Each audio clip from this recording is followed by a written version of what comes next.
इस वीडियो में हम ऐसे मूड डिसऑर्डर के बारे में डिस्कस करेंगे जो किसी फिज़िकल इलनेस के कारण होते हैं। सबसे पहले हम इसके बारे में थोड़ा सा जान लेते हैं। डिप्रेसिव डिसऑर्डर को DSM-4 में मूड डिसऑर्डर की कैटेगरी में रखा गया है।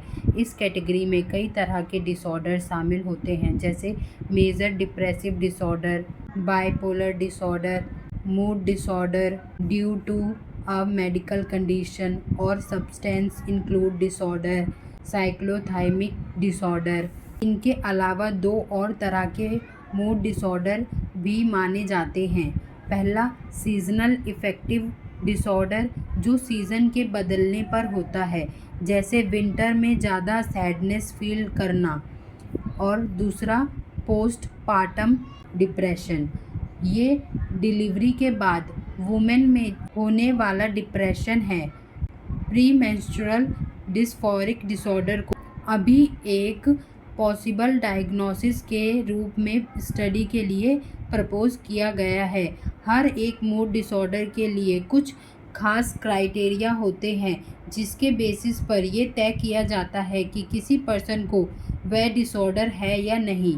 इस यूनिट में हम मूड डिसऑर्डर पर डिस्कस करेंगे जो किसी कॉमन फिजिकल इलनेस की वजह से होता है, जैसे कि कैंसर, डायबिटीज़ और हार्ट अटैक। जब किसी पर्सन को डिप्रेशन या मेनिया जैसी मूड के सिम्टम्स केवल किसी फिजिकल इलनेस के कारण होते हैं और वह मेंटल इलनेस का हिस्सा नहीं होते, तब इसे जर्नल फिजिकल इलनेस के कारण मूड डिसऑर्डर कहा जाता है।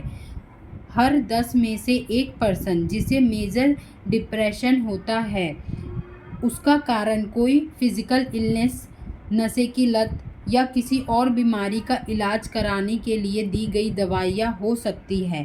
हर 4 में से एक हॉस्पिटल में एडमिट पेशेंट को डिप्रेशन के सिम्टम्स होते हैं। कुछ न्यूरोलॉजिकल इलनेस जैसे Parkinson disease, multiple sclerosis, epilepsy, इनमें 27% से 57% लोगों को लाइफ में कभी ना कभी डिप्रेशन हो सकता है।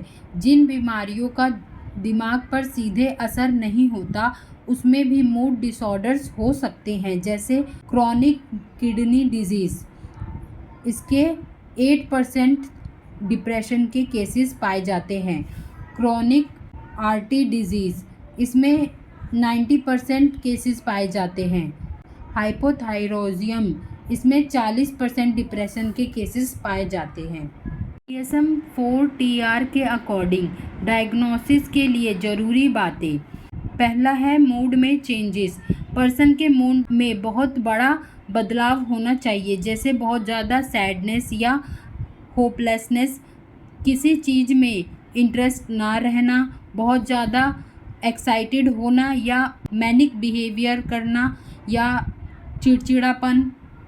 दूसरा, रिलेशन विथ फिजिकल इलनेस, ये मूड बदलाव सीधे किसी फिजिकल इलनेस से जुड़ा होना चाहिए।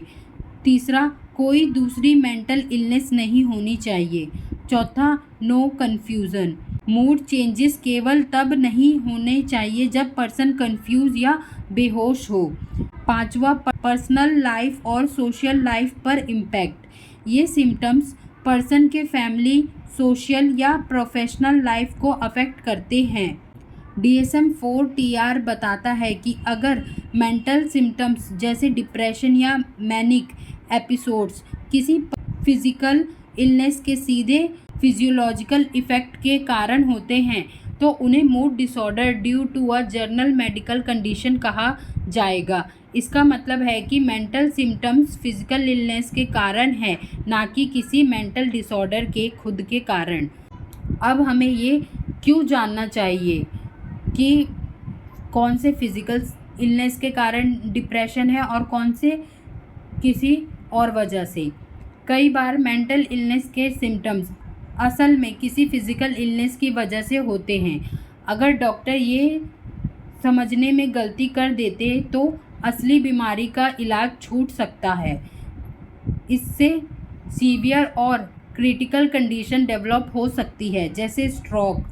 Thyroid problem, neurological problem etcetera. इसलिए मेंटल और फिजिकल सिम्टम्स को सही से जोड़कर देखना बहुत ज़रूरी है। इस डिजीज़ की पहचान मूड में लंबे समय तक बने रहने वाले सीरियस बदलाव से होते हैं, जो किसी फिजिकल इलनेस के डायरेक्ट इफ़ेक्ट के कारण होते हैं। ये मूड चेंजेस इस तरह के हो सकते हैं, जैसे डिप्रेस्ड मूड, इंटरेस्ट में कमी, चिड़चिड़ापन। हालांकि सिम्टम्स डिप्रेशन या मैनिक एपिसोड्स जैसे लग सकते हैं, लेकिन इन डिसऑर्डर्स की पूरी क्राइटेरिया पूरी होना ज़रूरी नहीं है। इसके सिम्टम्स हैं विथ डिप्रेसिव फीचर्स, जब केवल डिप्रेशन के सिम्टम्स हो, with major depressive like episodes, with manic features, with mixed features. इनमें से किसी एक के रूप में इसे क्लासिफाई किया जा सकता है। अब इसके डायग्नोसिस का प्रोसेस जानते हैं। ये ज़रूरी है कि डॉक्टर को हिस्ट्री, फिज़िकल चेकअप या लैब रिपोर्ट से ये क्लियर हो कि मूड चेंजेस का कारण वही फिज़िकल इलनेस है या ये मूड प्रॉब्लम्स किसी और मेंटल डिसऑर्डर जैसे एडजस्टमेंट डिसऑर्डर से नहीं समझाई जा सकती। ये डायग्नोसिस नहीं दी जाती अगर मूड केवल बेहोशी के दौरान होता है। मतलब कोई पर्सन अगर बेहोश या कंफ्यूज है और तब उसका मूड ख़राब हो रहा है, तो ये सब डायग्नोसिस उसको नहीं दी जाती। मूड डिसऑर्डर इतना सीवियर होना चाहिए कि वह पर्सन के पर्सनल, सोशल या वर्क रिलेटेड लाइफ को अफेक्ट करे। कुछ केसेस में पर्सन काम कर सकते हैं, लेकिन उसमें बहुत ज़्यादा मेंटल एफर्ट्स उनको लगाना पड़ सकता है। सबसे पहले डॉक्टर को ये कंफर्म करना होगा कि कोई फिज़िकल इलनेस है, फिर ये कंफर्म करना होगा कि मूड डिसऑर्डर उसी बीमारी का फिज़िकल कारण है, यानी ये केवल स्ट्रेस या इमोशनल रिएक्शन नहीं है। मूड डिसऑर्डर की शुरुआत या बढ़ना या ठीक होना, अगर ये फिज़िकल इलनेस के शुरू होने, बढ़ने या ठीक होने से मेल खाता है तो रिलेशन माने जाते हैं।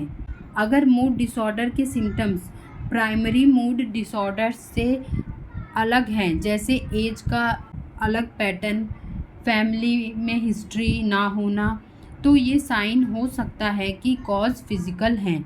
डिप्रेशन जैसे सिम्टम्स सैडनेस, अकेलापन, loss of interest, irritability, sleep problem, anger, suicidal thought, concentration problem.